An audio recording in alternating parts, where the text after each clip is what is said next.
अस्सलाम वालेकुम वरहमतुल्लाहि वबरकातुहू। कैसे हैं आप? उम्मीद है सब लोग ठीक ठाक होंगे, खैर वाफियत के साथ होंगे। आपका भाई आपकी खिदमत में एक दफ़ा फिर से हाजिर है। आज आपका भाई सुबह सुबह व्लॉग बना रहा है क्योंकि आपके भाई को सुबह सुबह ही एक खुशखबरी मिली है। खबरी ये है कि अल्हम्दुलिल्लाह आपके भाई का लाइसेंस जो है ना वो बन गया है। अच्छा, हमको सिखा रिया है।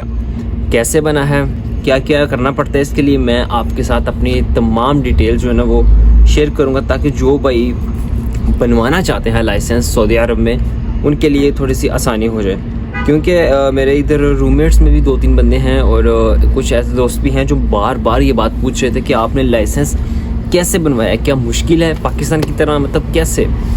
तो मैं आप लोगों के साथ इसका एक्सपीरियंस शेयर करना चाहता हूँ कि मैंने ये इसको कैसे अचीव किया। How we get license in Saudi Arabia. बिल्कुल आसान है, कोई मुश्किल काम नहीं है, बिल्कुल ईजी है, यकीन करें बिल्कुल इंतहाई ईजी है। करना सिर्फ क्या है, अपना माइंड लेवल सेट करना है और आपको A to Z मैं इस ब्लॉग में कम्प्लीटली बताऊंगा। आपने ब्लॉग को ज़रा सा भी स्किप नहीं करना ताकि मैं जो पॉइंट्स आपको सारे बताऊंगा वो डिटेल के साथ ऐसे ऐसे मतलब छोटे छोटे करके गहराई से बताऊंगा ताकि आपको किसी किस्म की कन्फ्यूजन रहे ना, ठीक है। तो आपने व्लॉग को स्किप नहीं करना, आपने कंप्लीट एंड तक देखना ताकि आपको सारे समझ आ जाए। फिर भी अगर कोई बात रह जाती है तो आपने कमेंट सेक्शन में बता देना, मैं उसका भी आपको रिप्लाई दे दूंगा, ठीक है। मुझे उम्मीद है कि इसी वीडियो में आपको सारी उसकी डिटेल A to Z मिल जाएगी। अल्हम्दुलिल्लाह जो है ना अपनी कामयाबी की तरफ पहला जो रास्ता है ना वो मुझे मिल चुका है। आप भी ये हासिल कर सकते हैं, बिल्कुल टफ नहीं है, बिल्कुल ईजी है। फर्स्ट पॉइंट ये है जनाब, आपने अपॉइंटमेंट लेनी है। अपॉइंटमेंट कहाँ से लेनी है? आप ऑनलाइन अप्लाई कर सकते हैं वेबसाइट से, गूगल से जाके वहाँ पे अपने अबशर को लॉगिन करना है, ठीक है। ये सबको पता होगा, अगर आपके पास अबशर बनी हुई है तो वेल एंड गुड, फिर तो कोई मुश्किल नहीं। अगर नहीं बनी तो फिर आपको इकामे का नंबर लगाना पड़ेगा, ठीक है। अगर आप थोड़ा टफ समझते हैं इसको तो सेकंड ऑप्शन भी है आपके पास। नहीं करना खुद से तो आप किसी भी मकतब मतलब यहाँ पे इतने सारे होते हैं, आप जिस भी एरिया से ये वीडियो देख रहे हैं आपके इर्द गिर्द में बहुत सारे मकतब अमल होते हैं। आप वहाँ से जाके अपनी अपॉइंटमेंट ऑनलाइन भी ले सकते हैं। तकरीबन उसकी मैक्सिमम जो प्राइस है ना वो 30 से 40 रियाल में आपको मैक्सिमम मिल जाता है। 20 रियाल 30 रियाल मैक्सिमम 40 रियाल तक आपको अपॉइंटमेंट लेटर वहाँ से मिल जाता है। उसमें आपको ये है कि जब आप अपॉइंटमेंट लेटर लेते हैं तो वहाँ से आप जो है ना उसका टाइम टेबल जो होता है ना, आप अगर कोई काम वगैरह करते हैं तो आप अपना जो टाइम है ना वो खुद सिलेक्ट कर सकते हैं कि आपने किस टाइम में वहाँ पे क्लासेस लेने के लिए जाना है, किस टाइम में आपने अपना कोई भी प्रोसीजर है ना वो आप अगर ऑनलाइन लेते हैं तो आप अपना हर चीज़ सेटअप वहाँ पे कर सकते हैं। किस टाइम आपको जाना है, किस दिन आपको जाना है, कुल सब कुछ वहाँ पे आप खुद सेट कर सकते हैं, ठीक है। तो सेकंड बात, जब आपको अपॉइंटमेंट लेटर मिल जाता है किस डेट का किस टाइम का, फिर आपने उसी दिन उसी डेट टाइम से 10-15 मिनट से कोशिश करनी कि आपने पहले वहाँ पे पहुँचना, ठीक है। तो जब आप वहाँ पे पहुँचते हैं आपके पास वो अपॉइंटमेंट लेटर का जो पेपर होता है ना वो आपके जिस भी स्कूल आपके इर्द गिर्द में जो भी नज़दीक स्कूल होता है ना वहाँ पे आपको वो क्लासेस के लिए बुलाते हैं, ठीक है। जब आप वहाँ पे पहुँचते हैं तो बाहर सिक्योरिटी गार्ड आपको पूछता है कि आप कहाँ जाना है, तो आपने अपना लेटर उनको दिखाना है जिस पे हर चीज़ मेंशन होती है, ठीक है। फिर वो आपको बताएगा आपने कहाँ से किस रास्ते की तरफ जाना है, वहाँ पे आपको उसी को फॉलो करना है। तो सेकंड ऑप्शन ये आता है कि आपके मोबाइल में एक स्कैनर लाजमी होना चाहिए। हाँ, वो आपके पास मोबाइल एंड्रॉयड हो आईफोन हो, आपके पास स्कैनर लाजमी होना चाहिए। वो क्यों होना चाहिए? एंट्रेंस पे ही गेट से एंटर होते हैं तो आपको एक स्कैन दिया जाता है, स्कैनर, ठीक है, वो लगा दिया जाता है। उसके ऊपर उसका कोड होता है, एक उसका पासवर्ड होता है, ठीक है। फर्स्ट ऑफ ऑल आपको स्कैनर जो है ना वो आपने वो उसको स्कैन करना है। उसके बाद आपका वो तमाम प्रोसीजर जो होता है ना जो ऑनलाइन क्लासेस के लिए मतलब डिटेल होती है लाइसेंस की, वो आपने सारी उसमें ऐड करनी होती है, ठीक है। तो लाजमी है कि आपको स्कैनर आपके मोबाइल में होना चाहिए, ठीक है। आप गेट से एंटर होते हैं, होता है डे आपका फर्स्ट। वहाँ पे आपने सीन ऐसा होता है कि फर्स्ट डे का जो ट्रायल होता है ना वो बिल्कुल फ्री होता है, मतलब उसमें कोई किस्म के चार्जेस नहीं होते हैं, ठीक है। अब आपके अपने आप पर डिपेंड करता है कि आप कितने कॉन्फिडेंस हैं, आपको कितना कुछ मालूम है गाड़ी के बारे में। अगर आप तो बिल्कुल अनपढ़ हैं तो ज़्यादा चांसेस है कि आप फेल हो सकते हैं, और अगर आप कुछ ना कुछ जानते हैं तो उम्मीद है आप अल्हम्दुलिल्लाह कुछ ना कुछ अच्छा ही करेंगे, कुछ अच्छा ही ग्रेड हासिल करेंगे, ठीक है। फर्स्ट डे पे ऐसा होता है कि आपके साथ एक सऊदी जो ड्राइवर है ना, टीचर कह लें उसको, आपके साथ बैठता है और वहाँ पे ऑलरेडी बहुत सारे लोग होते हैं तो आपको अपनी बारी का फिर इंतज़ार करना होता है, ठीक। जब आपकी बारी आती है, फर्स्ट ऑफ ऑल ये एक ट्रायल ही होता है। ये ट्रायल आपको बताएगा कि आपने आगे जाना है या पीछे जाना है। आगे और पीछे जाने का मतलब ये है कि आगे जाने से मुराद ये है कि आपके पैसे जो है ना मैक्सिमम कम ही लगेंगे, ठीक है, जो जस्ट फीसिस होती हैं। पीछे की जाने का मतलब ये है कि आपकी फीसिस जितना आप फेल होते जाएंगे, आपकी फीसिस में उतना ही जो है ना वो इजाफा होता जाएगा। कोशिश यही करनी है कि अपने माइंड सेट का जो लेवल है ना वो इस तरह का रखें कि आपकी फीसिस जो है जितनी भी हैं, सिर्फ उन्हीं फीसिस के अंदर आप अपना तमाम जो है ना वो प्रोसीजर ओके करें, ठीक है।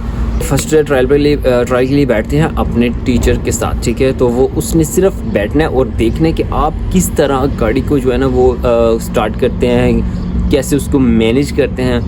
तो इसमें 3-4 चीज़ें हैं, ट्रिक्स आप कह सकते हैं इनको, वो आपने लगानी है। मुझे उम्मीद है कि आप अगर वो ट्रिक्स को फॉलो करेंगे तो 10 में से 9% आप वहीं से ही जो है ना वो जज कर लेता है कि इसको कितना मालूम है गाड़ी के बारे में। अच्छा, फर्स्ट ऑफ ऑल बैठते ही आपने अपनी सीट को एडजस्ट करना है। मिड में जो मिरर होता है उसको आपने अपने हिसाब से बैक में जो है ना वो आपने उसको सेटअप करना है, ठीक है। उसके बाद आपने लेफ़्ट और राइट साइड के दोनों मिरर जो है ना वो भी देखने हैं। इस एक्टिविटी से ही उसको जज हो जाता है कि इसको गाड़ी के बारे में पता है। ये चीज़ें बहुत अच्छा इंप्रेशन देती हैं। जो अपना थोड़ा सा आगे की तरफ चलाना होता है, पीछे की तरफ करने के बाद वो बोलता है जी ठीक है आप जाएं। अभी जाना घर नहीं होता, सिर्फ गाड़ी से उतरना होता है। गाड़ी से उतर के आप साइड पे आते हैं तो उसी टाइम आपको मोबाइल पे एक ग्रेड का मैसेज आता है। ग्रेड क्या होता है, जैसे आप कह लें A grade, B grade, A+ grade, B+ grade, C grade, C+ grade. ये डिपेंड करता है कि आपकी ग्रेड पे, जिस कदर आपका अच्छा ग्रेड होगा उतनी फीसिस आपकी कम होगी। जैसे आम स्कूलों में चलता है, आपके अच्छे ग्रेड आएंगे तो स्कूल वाले आपको मतलब आपका बजट लो कर देते हैं, ठीक है। तो इसी तरह का सीन है। अगर आपका ए ग्रेड, A+ ग्रेड या B ग्रेड तक जो या B+ ग्रेड तक अगर आपको आता है तो आपकी फीसेस जो नॉर्मल होती हैं वही होती हैं। अगर इससे ज़्यादा थोड़ा सा होता है C grade, C+ grade, D grade, तो इस पे आपकी फीसेस डबल हो जाती हैं, ठीक है। तो आपने कोशिश करनी है कि अपने आप पर फोकस रखें और अपनी तमाम चीज़ों को इस तरह जो है ना वो मैनेज करें कि आपको उन्हीं फीसेस के अंदर लो में आपको अपना तमाम प्रोसीजर होना चाहिए, ठीक है। फर्स्ट ऑफ ऑल बात करते हैं, अगर आप उसमें ट्रायल में पास हो जाते हैं, आपको आ जाता है कि आपका जी A ग्रेड है, A+ ग्रेड, B ग्रेड या B+ ग्रेड में आपको कोई आ जाता है सेक्शन, ठीक है। तो उसका मतलब है आपने पास या फेल का तो ऑप्शन उसी टाइम आ जाता है ना। अगर तो आप पास हो चुके हैं तो फिर आप आगे जाएंगे। अगर आप फेल हो चुके हैं तो आपकी मिसाल के तौर पे आपकी फ़ीस है 600 रियाल, तो आपकी वो फ़ीस फिर 1400 रियाल या 1500 रियाल तक हो जाती है। तो मतलब ये कि फिर से नुकसान स्टार्ट हो जाता है, आपकी फीसेस बढ़ना शुरू हो जाती है। जो लाइसेंस आपको 1500 रियाल में एंड में मिल जाता है वही लाइसेंस आपको 2200-2500 तक मिल सकता है। अपने आप ने अपने पैसे खुद बचाने, ये आपके अपने हाथ में है, ठीक है। ये है कि अगर आप पास हो जाते हैं तो फिर आपका प्रोसीजर आगे की तरफ जाता है। पास हो जाते हैं उनका सीन ऐसे है कि उसके बाद उन्होंने नेक्स्ट लेवल पे जाना होता है। आपके पास वो बारकोड था, जब आपने उसको स्कैन करना है वो आपको बताता जाएगा नेक्स्ट आपका पॉइंट ये आ गया।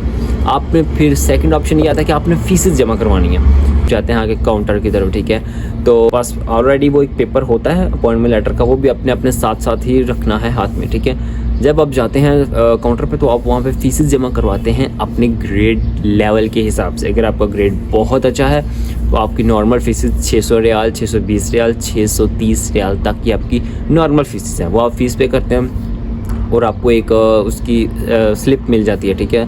उसके बाद आपको वापस आ जाना होता है। स्लिप के ऊपर तमाम चीज़ें मेंशन होती हैं, आपका नंबर उनके पास ऑलरेडी होता है, इकामे का नंबर भी होता है। वो 1 से 2 दिन के बाद जो है ना वो आपको टेक्स्ट कर देते हैं जनाब कि आपकी नेक्स्ट क्लासेस हैं। सेकंड ऑप्शन की इशारे की जो क्लासेस होती हैं सिग्नल्स की, वो उसकी क्लासेस के लिए आपको बुलाया जाता है। किस दिन बुलाया जाता है, किस डेट में बुलाया जाता है, ये जो है ना आपने टाइम तो आपने ऑलरेडी जब आपने अपॉइंटमेंट ली होती है तो आपने टाइम सेट किया होता है, उसी टाइम के हिसाब से वो आपको बुलाते हैं। लेकिन डे वो खुद सेट करते हैं कि आज बुलाएंगे। मे बी अगर आपको बिल्कुल गाड़ी के बारे में अच्छा पता है, आपने A ग्रेड लिया है, A+ ग्रेड लिया है, B ग्रेड लिया है, तो वो आपको कल की डेट भी दे सकते हैं। मतलब कंफर्म नहीं होता, 1 दिन के बाद, 2 दिन के बाद, 3 दिन के बाद वो आपको डेट दे देते हैं, ठीक है।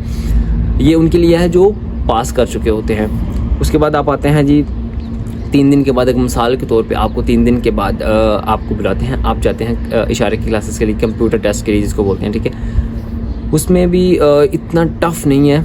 आप ऑनलाइन जो है ना वो सऊदी ड्राइविंग टेस्ट के नाम से एक ऐप है, अगर आप एंड्रॉयड से हैं तो फिर भी आपको मिल जाएगी। आपके पास आईफोन तो उससे भी आपको ऑलरेडी इजीली मिल जाएगी वो आपको। उस पर आप ये है कि सऊदी के तमाम रूल्स उस पर लिखे होते हैं, आपके लिए उस पर ज़्यादा मुश्किल नहीं होता। आपने इजीली ही 1-2 घंटा लगा के उसको देख लें, आपके माइंड में जो वो चीज़ें बैठ जाती हैं, ठीक है। यानी कि टफ नहीं है ज़्यादा वो, ठीक है। अगर आप उसको देख लेते हैं 1-2-3 घंटे देते हैं उसको, तो आपके लिए ये बहुत ही फ़ायदेमंद साबित होगा, ठीक है। क्योंकि उसी में से जो है ना ज़्यादा जो मोस्टली क्वेश्चन है ना वही उसमें आते हैं। उसके बाद सबसे बड़ा बेनिफिट उसमें ये है कि आप जब टेस्ट के लिए जाते हैं, सिग्नल्स के टेस्ट के लिए, इशारों के टेस्ट के लिए, उसमें आपको एक ऑलरेडी जो आपके पहले जो बंदा टेस्ट दे के गया होता है ना आपकी सीट पे, मिसाल के तौर पे वो किसी और कंट्री का होता है, मिसाल के तौर पर बांग्लादेश का होता है, इंडिया का होता है, या फिर कहने मिस्र का होता है, या वो यमन का होता है। तो हर एक की अपनी अपनी लैंग्वेज है, उसने अपनी लैंग्वेज के हिसाब से सारी जो है उसकी कंप्यूटर की लैंग्वेज बदली होती है, ठीक है। तो आप सोच रहे होंगे कि शायद इसी में अब करना है ये, तो ऐसे फिर वो जल्दी में उसको लगाए जाते हैं सिग्नल्स जो भी उनको समझ में आता है। तो इस तरह उनके फेल होने के चांसेस बहुत ज़्यादा बढ़ जाते हैं। आप टीचर मौजूद होते हैं, आप उनसे कह सकते हैं कि आपको इस लैंग्वेज की समझ नहीं है, आप अपनी लैंग्वेज को अपने हिसाब से सेट करना चाहते हैं। तो हाल इतने ईजी हो जाते हैं कि आप मतलब फटाफट से करी जाते हैं, ठीक है। अपनी लैंग्वेज में सेट कर लेते हैं तो आपके लिए बहुत ज़्यादा आसानी हो जाती है। ये हो गया सेकंड पार्ट। थर्ड पार्ट जो है ना उसके लिए आपको बुलाया जाता है गाड़ी रिवर्स लगाना, पीछे की तरफ, दाएं तरफ, बाएं तरफ जो है ना रिवर्स लेके जाना, और पार्किंग वगैरह की जो क्लासेस होती हैं ना इसमें सारा कुछ शामिल होता है। ये होती है थर्ड पार्ट, इसके लिए आपको बुलाते हैं, ठीक है जी। इसके लिए भी आपने जो टाइम टेबल सेट किया होता है आपकी अपॉइंटमेंट लेटर के हिसाब से वही टाइम होता है, लेकिन डे वो खुद सेलेक्ट करते हैं, ठीक है। उसके बाद आप आते हैं जी, वो आपको जितना ये मैं फ़र्स्ट ऑफ़ ऑल आपको ये बता दूं, अगर आपको गाड़ी के बारे में ज़्यादा इन्फॉर्मेशन है तो ये आपके लिए बहुत बेनिफिट साबित हो सकता है। वो कैसे कि आपकी जो प्रोसीजर है ना वो मैक्सिमम से मैक्सिमम 6 से 7 दिन के अंदर ये ख़त्म हो सकता है, आपको अपना लाइसेंस मिल सकता है। लेकिन अगर आपको इसके बारे में ज़्यादा इन्फॉर्मेशन नहीं है, बिल्कुल हल्की सी इन्फॉर्मेशन है, तो आपके मतलब ज़्यादा दिन लग सकते हैं, 15 से 20 दिन तक आपका प्रोसीजर हो सकता है। और अगर आपको बिल्कुल 0% इन्फॉर्मेशन पता है इसकी गाड़ी के बारे में, तो फिर आपका 1 मंथ कहीं नहीं गया हुआ भाई, मैं सीधा बात कर रहा हूँ, ठीक है। तो अगर तो आपको गाड़ी के बारे में बहुत अच्छा पता है तो फिर वो आपको डे बाय डे तमाम क्लासेस के लिए बुलाते हैं, और आपको फटाफट से मे भी 6 दिन के अंदर, 7 दिन के अंदर वो आपको फ्री कर देते हैं आपका लाइसेंस देकर। इतना ज़्यादा चलाया नहीं हुआ गाड़ी को तो फिर ये है कि आपके 15 दिन तकरीबन लग जाते हैं, और अगर आपको बिल्कुल 0% पता तो फिर आपका 1 मंथ लगता है। तो ये अब आपके खुद पर डिपेंड करता है कि आप किस कदर गाड़ी चलाना जानते हैं, गाड़ी के बारे में आपको कितना पता है। फिर आ जाता है फुल एंड फाइनल जो है ना वो टेस्ट, उसमें वो कुछ नहीं बताता, उसने सिर्फ बैठना होता है, वो सिर्फ देखते हैं आप कहाँ पे गलती करते हैं, वो आपकी छोटी छोटी गलती को पकड़ते हैं, और वहाँ से फिर शुरू होता है पैसों का पहाड़। सो आपके लिए यही ईजी है कि आपने कंफ्यूज तो 0% कंफ्यूज तो होना ही नहीं ना। आपको फ़ाइन करेंगे, आप कह सकते हैं कि आपकी फ़ीस डबल हो जाएगी। आपको अपने आप पर कॉन्फिडेंस रखना है और आराम से करना है, इतना मुश्किल कुछ नहीं है। ना ही वो आपको ट्रक देंगे चलाने के लिए, कुछ भी नहीं है भाई। मैनुअल गाड़ी भी मिलती है और ऑटो भी मिलती है। मोस्टली हमारे इधर जो है ना वो तकरीबन देखा गया है कि आपको ऑटो गाड़ी ही चलाने को मिलती है, जो तो बहुत ईजी है, लेकिन बस उसको अपने माइंडसेट के हिसाब से जो है ना हर चीज़ को सेटअप करें और चलाएं। अगर आप फुल एंड फाइनल में भी जो है ना वो अल्हम्दुलिल्लाह पास हो जाते हैं तो 1 दिन के बाद आपको आपका लाइसेंस इशू कर दिया जाता है, ठीक है, जो कि आपको ऑनलाइन भी आ जाता है और आप लेके भी आ सकते हैं वहाँ जाके, ठीक है। तो ये बात होगी जो लोग पास हो जाते हैं। जो लोग फेल होते हैं आप बात करते हैं उनकी, टेंशन वाली बात तो उनके लिए भी नहीं है, क्योंकि लाइसेंस बनना मुश्किल नहीं है। सीन ऐसा होता है अगर आप फेल हो जाते हैं फर्स्ट डे के ट्रायल में, तो फिर आपकी जो आपने जो मतलब पास होने के बाद जो फ़ीस देनी होती है ना 620 रियाल, 30 रियाल या 40 रियाल, वो आपकी फ़ीस डबल हो जाती है। डबल कितनी हो जाती है उस पर नीचे वो लिखा जाता है। अगर आप दोबारा ट्रायल देना चाहते हैं और दोबारा में अगर आप पास हो जाते हैं तो फिर जो आपको मैंने बताया है प्रोसीजर फिर वही होगा। अगर आप चाहते हैं कि मैं आज आया हूँ और आज ही बनवा कर जाऊँगा, अपना प्रोसीजर डिले नहीं करूँगा, अपना टाइम ज़ाया नहीं करूँगा, और फिर ये है कि आपको वो लिस्ट देते हैं जिसमें लिखा होता है कि अगर आप फर्स्ट ट्रायल में फ़ेल हो चुके हैं फिर आपकी जो फ़ीस 620, 30 या 40 रियाल है वो आपने 1450 या 1460 रियाल तक, मैक्सिमम 1450 रियाल तक वो फ़ीस चली जाती है, डबल यानी हो जाती है, वो आपने फ़ी पे करनी है। उसके बाद वही प्रोसीजर आपने इशारा क्लासेस के लिए आपको बुलाया जाता है। उसके बाद फर्स्ट ऑफ ऑल तो ये है कि आपका जो टाइम है ना फिर वो बढ़ा दिया जाता है। आपको उनको पता चल जाता है कि ये किस कदर पानी में है, इनको कितनी क्लासेस की मज़ीद ज़रूरत है। मतलब जो फर्स्ट क्लास वाले बंदे होते हैं ना वो 6 से 7 दिन में उनको लाइसेंस दे के फ्री कर दिया जाता है, और जो जिनको मिडली पता होता है, मतलब ज़्यादा पता नहीं होता, उनको 15 दिन तक वो मैक्सिमम जो है ना वो लमका के रखते हैं जनाब, ठीक है। तो उसके बाद ये है कि फिर वही प्रोसीजर जो पहले बताया, आपने सिग्नल की क्लासेस लेनी है, फिर पार्किंग की क्लासेस होती हैं, उसके बाद जो है ना फुल एंड फाइनल टेस्ट आ जाता है जनाब। अगर आप उसमें भी आपको बताया है कि वो बहुत देखते हैं, कुछ नहीं उन्होंने बताना होता। फर्स्ट जो एंड वाला ट्रायल होता है ना उसाना होता है, वो सिर्फ देखते हैं कि आप किस कदर जो है अपनी माइंडसेट के हिसाब से आप गाड़ी फाइनली तरीके से आप चला रहे हैं। हर चीज़ आपने सेट रखी है, सीट बेल्ट आपने लगाया हुआ है, सीट सेट की हुई है, सारे मिरर्स आपने सेट किए हुए हैं। तो आपको वो इन्हीं चीज़ों की बिना पे ना वो जज कर लेते हैं इसको किस कदर पता है गाड़ी के बारे में। आप वो टेस्ट एंड वाला पास कर लेते हैं तो फुल एंड बेस्ट है ये आपके लिए। और अगर आप उसमें भी गड़बड़ कर देते हैं तो फिर समझ लें आपने अपने 300 से 400 रियाल का खसारा कर दिया है, जो कि आपके अपने आप पर डिपेंड करता है कि आप बचते हैं इससे, इस फ़ाइन से, या आप पे करके ही जाते हैं। तो इसके बाद जी आपको फिर आपका लाइसेंस मिल जाता है जनाब। तो ये वीडियो बनाने का मकसद ये था कि ये जो 3-4 बस स्टेप्स हैं ना सिर्फ यही हैं यार, कोई इतना बड़ा पहाड़ नहीं है ये कैसे बनता है कैसे नहीं बनता, बिल्कुल टेंशन नहीं लेनी, सिर्फ अपने आप पर कॉन्फिडेंस रखना है और ये बन सकता है, कोई इतना मुश्किल नहीं है यार। देखो पाकिस्तान वाला सीन तो नहीं है ना, ना ही ये कि आप कह सकते हैं कि इधर सारे ऐसे रूल हैं कि मतलब 2 नंबरी, ना कुछ भी ऐसा नहीं है, सारा कुछ होता है, लेकिन हर चीज़ का रद्द-ए-अमल जो है ना वो एक चीज़ सीधी और उसका उलट भी लाजमी होता है। तो मेरी बात की आपको समझ आ गई होगी। अगर आपकी किसी पॉइंट की समझ नहीं आई तो वो आप कमेंट सेक्शन में मुझे बता सकते हैं, मैं आपको उसका रिप्लाई करूँगा, ताकि आपको किसी चीज़ की कन्फ्यूजन ना रहे। बस यही जो मैंने 3 से 4 स्टेप आपको बताए हैं यही फ़ीसेस लगती हैं। अगर तो आप बिल्कुल मतलब आपको इस चीज़ का पता है ना, तो फिर आपकी फुल एंड फाइनल जो फ़ी है ना वो 630 रियाल जो है ना वो लगते हैं फ़ी जो है उसकी ड्राइविंग टेस्ट की। उसके बाद तक मैक्सिमम 100 रियाल होता है आपके मेडिकल का, जो सबसे एंड पे होता है। उसके बाद आपको लाइसेंस दे दी जाता है फाइनल ट्रायल के बाद। उसके बाद फिर आप अगर आप 5 साल का बनवाना चाहते हैं अपना कार्ड, तो फिर उसके फ़ीस होती है तकरीबन 200 रियाल, ठीक है। यानी इसकी कुल मिला के 5 साल की बात कर रहा हूँ, इसकी फ़ीस बन जाती है 600, और 100 रियाल का आपको बनता है मेडिकल यानी 700 रियाल, और 200 रियाल का आपका वो लाइसेंस 5 साल का, यानी मैक्सिमम 800-900 रियाल तक फ़ीस उसकी आती है। और अगर आप चाहते हैं कि आप 10 साल का बनवाना चाहते हैं तो फिर वही फ़ीस 600 रियाल आपने जो पहले पे किया होता है, और 100 रियाल जो आपके मेडिकल का होता है, और 400 रियाल जो आपने 10 साल के लाइसेंस के लिए पे करना होता है। ये आपके अपने आप पर डिपेंड करता है, क्योंकि बाद में अगर आप 5 साल का बनवाते हैं तो उसके बाद आपको वो रिन्यू करवा सकते हैं, आपको दोबारा टेस्ट नहीं देना पड़ता, कुछ भी प्रॉब्लम नहीं आती, सिर्फ आपने उसको रिन्यू करवाना था, उसकी फ़ीस होती है, उसके चार्जेस होते हैं बस।